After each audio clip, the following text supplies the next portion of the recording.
You know what's driving us nuts is the other girls at daycare, their moms decided to potty train them over Christmas, but they're 9 months apart, and so their moms treat them like twins.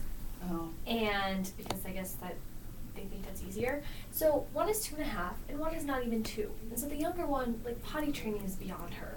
Yeah. But they're like insisting on making her do it at daycare, so she's having accidents all the time. Which is neither here nor there, except for the last 2 weeks, Evelyn, all of a sudden, who hasn't had accidents in forever, runs up to the bathroom, makes it to the bathroom, and then has an accident there. Like, she'll stand there and be like, "Mommy, I need help." And it's like, I think because she sees all those girls getting attention at daycare when they have accidents, that she's doing it. It's like, I'm not even my kids. Yeah. So what you're saying is you don't have any suggestions for me? No. I have no suggestions. Darn. As an experienced one-child potty trainer, actually 2 children, I can claim well too at that venue. It's just like the ebbs and flows of raising children. It's like just when you think they've got it, boom, they come crashing down to bring you back to reality. Yeah. But I almost think, like, if she went for so many days and then stopped, it's like now she's playing around with the fact that she knows what to do, and it's like the power thing, and the, like. That's been the problem from Jump Street, Kate. Yeah. And so, I think I told you this, that we were trying to do no rewards, and she was just having accidents, and we were like, oh, she totally gets this. Yeah. So as soon as we started offering her stickers, she now had an accident for 4.5 days. And then it's like she kind of lost interest in the stickers, and all of a sudden she started having accidents. And I'm like, this little chump. So I don't know. Yeah. It would be helpful if any of us remembered when we went through it, and then. Yeah. I think that's why you have to forget it. That's probably because true. It was so traumatic. Yeah. That's probably true. I'll have it all figured out. She's my experiment child. I'll have it all figured out for the next one. That'll be perfect. Good luck to you on that one. I love your positivity. Yeah.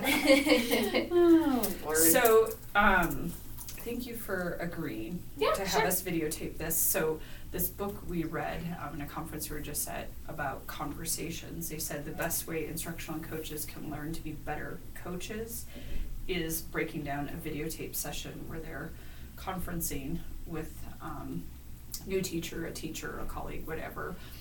And so, Lauren, I thought, wow, who would let us do this? And so thank you for letting us do this. Yeah. So it's gonna be really scary. I'm sure. So hopefully this is working, and I have it recording right now. FYI, all your potty training is on the recording. That's cool. Fair enough. Anybody out there, if you have any questions, bring it on. So, what we want to start with is talking about school, your class, and what's going on in your class. And then thought we'd move into kind of talking through those questions that we gave you, and then get specifically into the protocol with the student work. Okay. Does that sound good? Okay. And I will be our friendly note keeper. So inside of your induction folder is a file, Kate, called Dusto Year 1 Data Conversations. And so I'm just going to kind of listen and take notes so you have this to refer back to should you wish to. And interject if I miss something, but yeah. So tell us what's going on in class right now.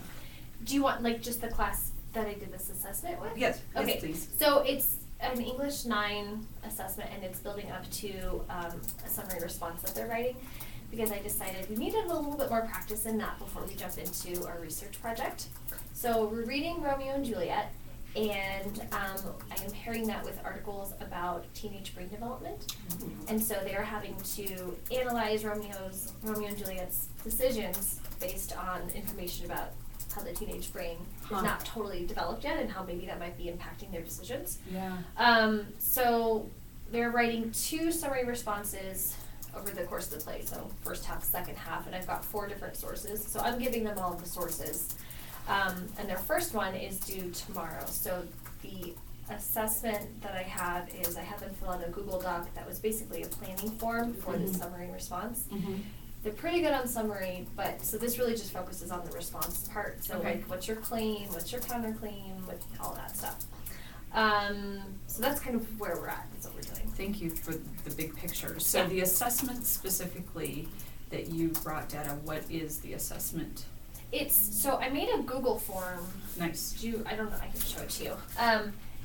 Just as a way for them to collect, or for me to collect their ideas what did I call that? Is it the one, Kate, that's in your induction folder? Those are the results. Oh, yeah. Okay. So what I gave them was just a link here so they could fill it out, like a quick thing. So I asked, or you can look at that if you want. And then I brought the results. Awesome. So what I did with that is they did this yesterday, and then the far right column is my feedback. So then I cut those out and gave them to them in class today, so that then we had some more time in class for them to start applying some of that. Good. So with this assessment, what do you feel like it's measuring specifically? What were you looking for?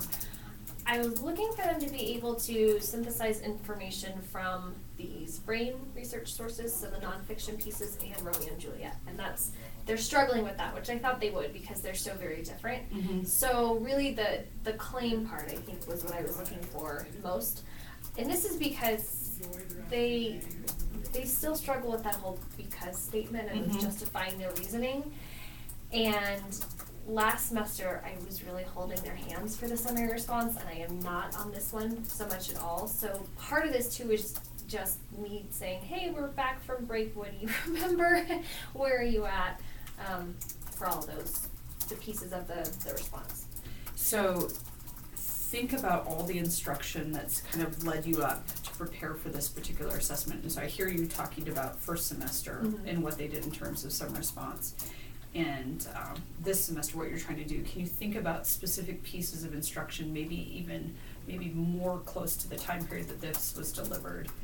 But feel free to reflect back to first semester of what kinds of instructional methodologies did you use to help prepare them? So for so we watched a TED Talk so far, and we read an article about brain development, and I gave them these, I just called them Foursquare notes, and it asked them, let's see, one box was, what's the author's claim, evidence, and reasons?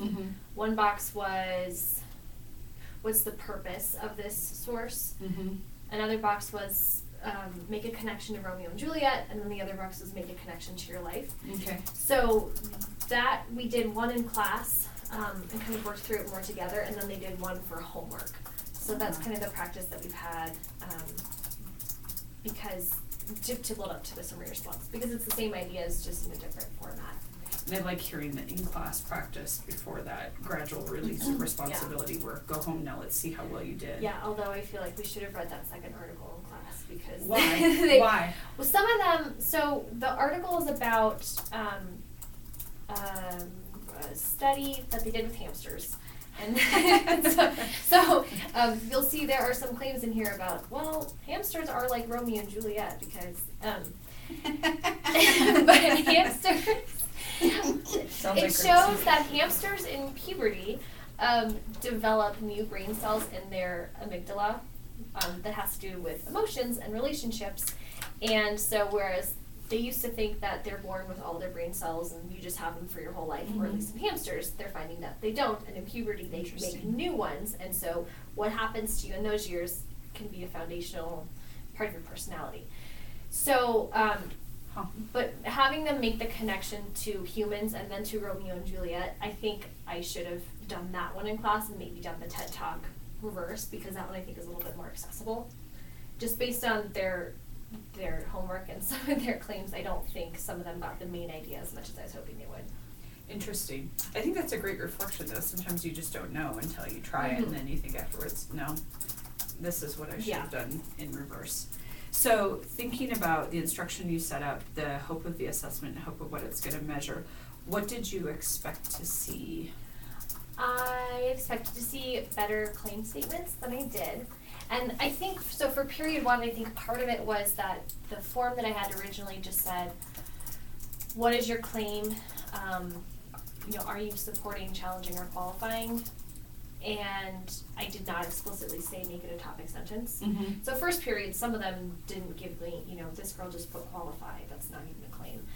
So then for second period, I changed the forms that it said, put it in a topic sentence format, and I verbally reminded them to, but still I didn't get really what I was looking for. I got a lot of ideas and opinions, but only a couple really explicitly connected it to Romeo and Juliet. Okay, so it sounds like you're ready to look specifically at the data Yeah. with the protocol, so let's do that. Sure. Let's do that. So you picked the here's what, now what, so what protocol, right? So let's walk through some of these different pieces. So one of the pieces that Laura and I talked about that we thought would be meaningful is if she and I, or I in this case, pick 4 random students. Sure. And then we talk specifically about those 4 students and kind of more do a dive deep versus look through Yeah, everybody. yeah. Would that be Yeah, okay go with for you? it. Okay, so I'm just gonna randomly pick 4.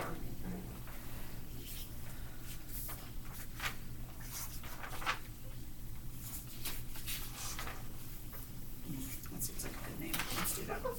All right, so looking at those 4, let's just figure what stands out to you about those 4 in looking through, it could be the main idea. I think specifically in what you were hoping the assessment would measure, so maybe more of the claim piece. Do you want me to do like one at a time? Yeah, let's start that way. Yeah. That's a great idea. Okay, so Maddie has a good idea of what the main idea is, and she states it well in her own words. Her claim does not connect it to Romeo and Juliet. Okay. So after the claim, I asked for a counterclaim and a rebuttal, and she connects it to Romeo and Juliet in the rebuttal portion. So I can tell that her thought process is going in the right direction. It's just a matter of tightening it up and getting it organized in terms of her writing her paper. Okay. And she was good because in the rebuttal portion, she actually listed pretty specific examples. That she takes, she talks about Romeo going to the party, and that's a taking risk because his brain is still developing potentially. So she pulled out some good examples. What's Audrey doing?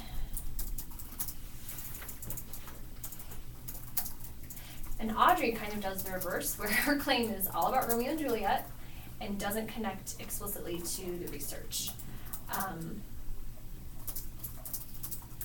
And I think partly that's because her main idea isn't really quite there. When I asked her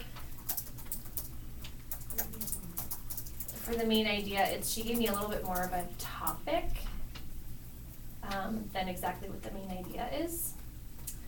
So, what's the question here? About the claim piece? Yeah, so she says, I support the author's claim because in Romeo and Juliet, both characters are very naive about love, and I don't think they really understand what it means and what they feel. So she's giving me more of an opinion rather than interpreting the text in a way that she can support. However, she also gave good examples in her rebuttal. Like she says, Juliet's only 13, so she's talking about the age, and then she talks about how Romeo decides to marry Juliet less than 24 hours later. So she's using that to connect to this research about how flirting and processing emotions in puberty kind of changes your decision making. Right. That's the hamster article. They were all kind of offended that I was telling them they were like hamsters, but that's okay. Did you say I was once a hamster too? Well, first I said mice, and they got like, we're not like mice, and I was like, oh no, hamsters. Hamsters are better. They're cuter. Yes. They're fluffier, and they don't have tails. Yeah. You get to run around on the wheels. Yeah. White mice get to do that too. Oh, Max. Such a crazy naughty person. What stands out? His claim. It doesn't. He uses they, which I think might refer to Romeo and Juliet, but it doesn't specifically talk about the characters. He's borrowing the ideas from the source, but not giving me an accreditation, author title. He says, since the prefrontal cortex is changing in their brains, they have new emotions they wouldn't have felt for each other if they weren't becoming adolescents. So we've got the bones there, but needs to add in some details. What else did I say? Also, if that is like the basis for his claim, which would be an okay place to start, then his counterclaim is a little bit off because his counterclaim says that their hearts are filled with love and other feelings, but it doesn't exactly address that idea of the brain development piece. So I think the pattern is that synthesis of the research and this Shakespearean play is where they're having a hard time, which I thought they would. But that's also why I structured this so that they're writing 2, because I think if we look at one and they get some feedback, then the second one will feel easier.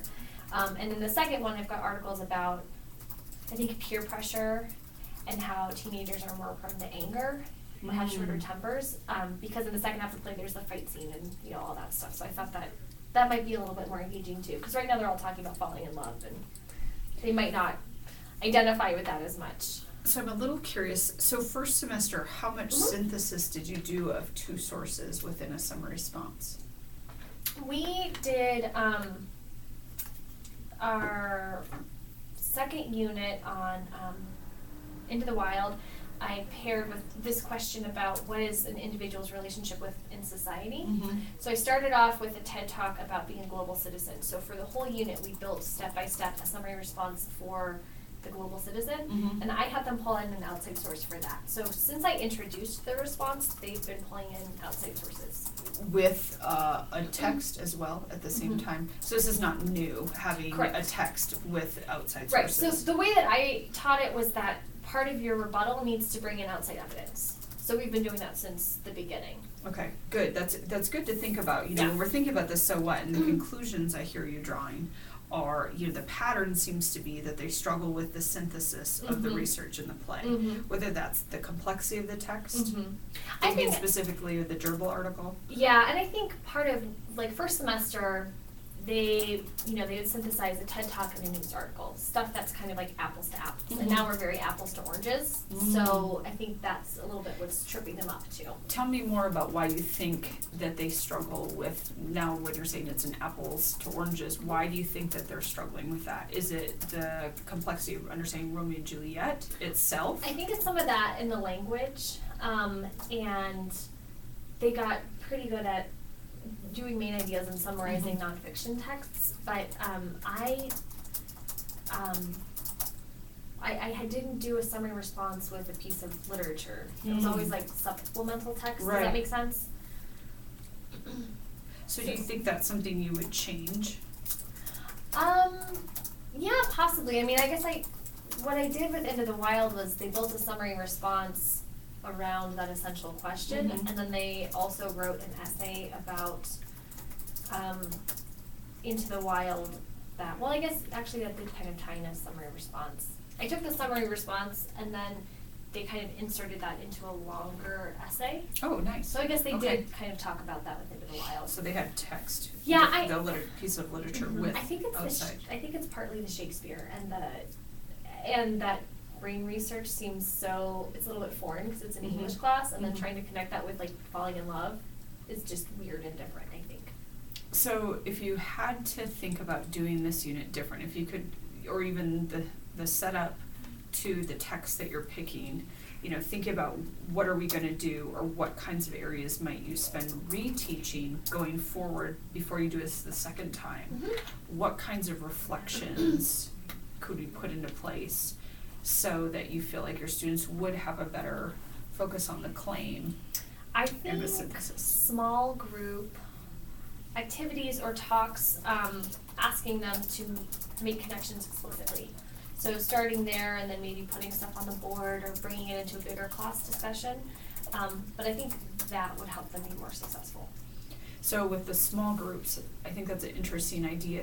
Would you go small group to a large group share out? So even if some small groups were struggling, and how would you construct those small groups? I mean, looking at this, could you use the data from this? I think in an ideal world, if I had lots of time, I would have looked at their like Foursquare notes and kind of seen who's making good connections and who's a little lost, and tried to split them up into different groups so you could have people at different levels. Yeah. Didn't get to that, but that would be a good way to do it in the future. Or even, you know, if I, based off of their understanding of these checks for this round, I could do that for the next round. And maybe not even have them do the 4 squares homework, but that's your in-class. You're having a group discussion, you're taking notes on that graphic organizer. Well, and I love hearing you say too, this idea of what you value being an in-class activity when you know that they need that structured support and scaffolding, versus what can be that release of responsibility for them to go home and like, no, this is okay, you know, this, they will be successful at this. Because I do think that that is a challenge. I think, and part of it is, I have taught this unit before with honors kids, so I'm trying to pare it down, but I think, you know, maybe I didn't pare it down enough, and so what I should have done is, maybe their homework is to read, but then come back and like the connections piece needs to be in class. Which we can do that for round 2. Yeah. Yeah. Well, and especially pairing that with groups, you know, so even if I was, you know, a struggling reader, you know, how will the group work help me be more successful? Well, then I can walk away with some ideas. Did we get through, I think you got through all, one more, sorry, just wanted to make sure that we got through all of them. Oh, Brian.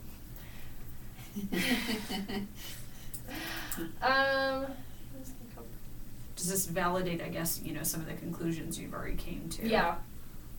And how so? Well, all his claim is that the main idea supports the characters Romeo and Juliet because they act the same as they flirt and dream of each other. Which doesn't really make sense grammatically, and also, I'm not sure if he's suggesting they act the same as hamsters, because he's talking in the box before that. Right. Romeo and Juliet, I think. You know, and he has a good counterclaim in that he says the study was done on hamsters, not humans, so it cannot be compared.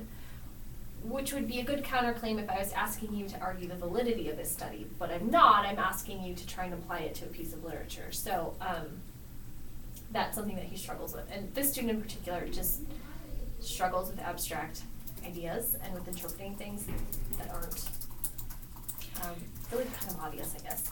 I'm curious about your thoughts regarding synthesis as a freshman level skill and how you feel your students are. I have, of course, my own interpretations about synthesis because I do think it's a challenge. You know, how do you feel as a freshman level skill for them to even become proficient at, not mastery, but proficient? You know, how do you feel as though, is that aligned correctly in your freshman? You see growth in that area of synthesis? Well, I mean, I think so. If we're asking them to do a big research paper where they have to pull together information from different sources, then yeah, I think it's kind of like, you know, reading and writing are 9th through 12th grade skills. They just sort of spiral on each other, and I think synthesis does the same sort of thing. And that even when we don't call it that, that's what they're doing. When they're comparing something from, I don't know, something they read in 8th grade to something we read this year, well, that's, to me, they're synthesizing. They're pulling together information from different sources. Yeah. Well, I think it's such an important skill, but it's interesting watching, like, your reflection about him, about Brian, is, you know, that idea that he really struggles to, you know, kind of go beyond the concrete. So, you know, my wondering is, well, is this typical of 9th grader? Do you find more 9th graders tend to struggle with that skill because, once again, your research with gerbils would talk about this, right? That the brain development isn't quite there. They're having new brain cells. So, honestly, he's an outlier in that, in how low he is in reading. So, going forward, restructuring I think doing more in-class connections to set them up. Do you feel too, I'm curious too, when you said you were kind of talking through the questions, one of the things that Laura and I really learned from watching our LSS teachers teach is redefining the terms for them, like claim. What does claim mean when I'm asking you for the claim? What does counterclaim mean when I'm asking you for the counterclaim? Do you feel like your kids, since you worked on this so much first semester, do you feel like you need to go back when you're talking about evidence, when you're talking about claim, when you're talking about counterclaim or rebuttal? Do you feel like you need to redefine those terms at all for them? You know, I did, because on the assignments I gave them, I also put a sample paragraph that highlighted kind of as a reminder of the claim and all those things. So we did sort of review it, although I don't know that I did that explicitly before they did this yesterday in class. Well, I love hearing your reflections. I think you really walked yourself through nicely what realizations you're coming to regarding moving forward with doing another synthesis and summary response work. And gosh, I'm really impressed that you're bringing in good nonfiction to go with the fiction. I think that that's huge. I do. I think that that's a great part of, I love how you challenge your students, Kate. And I don't want you to give up on that, because I think that that is a big part of raising that level of expectation that is just a little bit beyond their ability, and help them be successful with your scaffolding in order to achieve. Because that's when I think, that's when you see those greatest areas of growth. Well, and I just think Romeo and Juliet is like boring. Everyone knows the story, and you know what I mean? So like, in order to make it not just a love story and something that they can sort of think about. And then my hope is that it sort of leads into their research project, because I want them to be researching an issue that teenagers have to deal with today, and take some sort of, like the problem solution piece to it. So What do you guys read next? What? What do you read next? Well, we're going to do that research, our big research paper, and then after that, I don't know. I wanted to end with literature circles, but I don't know what books we're going to do with that. Oh, there's a bunch of great ones. I was thinking about how many great connections there are between this research you're bringing in and like Lord of the Flies. Yeah, I was thinking maybe that or The Dog at Nighttime. Curious Incident. For our literature circles. Or maybe let them choose. I don't know. Yeah. Or have a couple It's of like each. April. Yeah. Yeah. Figure it out. Yeah, Sandy, was that last week she was subbing for you? Oh yeah. She's so funny. She was like, you guys should see the really cool stuff that Kate's doing, and she was telling us all about your, I just think it's such an interesting and really different take on Romeo and Juliet. I think that's such a cool way to look at it, and I always struggle, I'm sure everybody feels this way teaching it. It's like you want to help bring to light for the kids the asinine nature of the decisions that these kids make in a way that also honors the fact that they're the same age as the students you're teaching, and so you don't want to be patronizing in the way that you talk about it, and I think that's such a smart way to bring light to the issues, and like you can make decisions now that seem rational to you, but that you'll look back in your life and you'll say, oh my gosh, what was I thinking? And what a smart and subversive way to kind of help them be reflective about the choices they make as human beings while studying a piece of text, and like you said, making it more interesting than just a teenage love story. I just think that's such a smart way to look at it. Yeah, I'm gonna have Megan, our student teacher. She's planning out her, like she has to propose a big unit UBD wise to her class she's in right now, and she's doing it on Romeo and Juliet. Oh, nice. So I'm thought to myself, I'm gonna have her sit down and talk to you a little bit about, so she can gain some different ideas and what she's hoping to. Because they did it for a couple of years, doing the whole, is it fate, is it free will, and like boring literary analysis. But that just wasn't, we were all kind of bored by the end, so this I think is more interesting. Yeah, I think it's fascinating to me, but yeah, I'm also not 14. So. Yeah. The only thing I ever used to like about teaching Romeo and Juliet was the big ideas, and all the rest of it I was like, don't make me do this. I hate it. Well, thank you so much for taking the time and for allowing us to videotape you. As long as I don't have to watch it. You don't, you don't. Luckily we get to watch it. I think you'd be really pleased at what you saw though, Kate. I think you're so, even before Anne was asking you questions, you're just naturally a really reflective practitioner and thinking about, just thinking about what implications your student work has for your practice. And that's the whole idea. So cool. Yeah. Good work. Right. Keep it up. Thank you. I sent you a little email that has all these notes on here. So for whatever they're worth moving forward, like I thought your reflections about directions you might go next were really great, and you have them someplace concrete. So. Cool. And did you link this in? I think I put a copy in my induction folder. Good. Yeah. I just think that's cool for us to have, as we talk through with Amy about this. Cool. So, thanks so much, Kate. Sure. Appreciate Yeah, it. you're welcome. Kate, enjoy a great rest of your day. I will. You too. Your new short hair. I know. Sassy. It's like bouncy. I like it. See you guys. Bye. Yeah.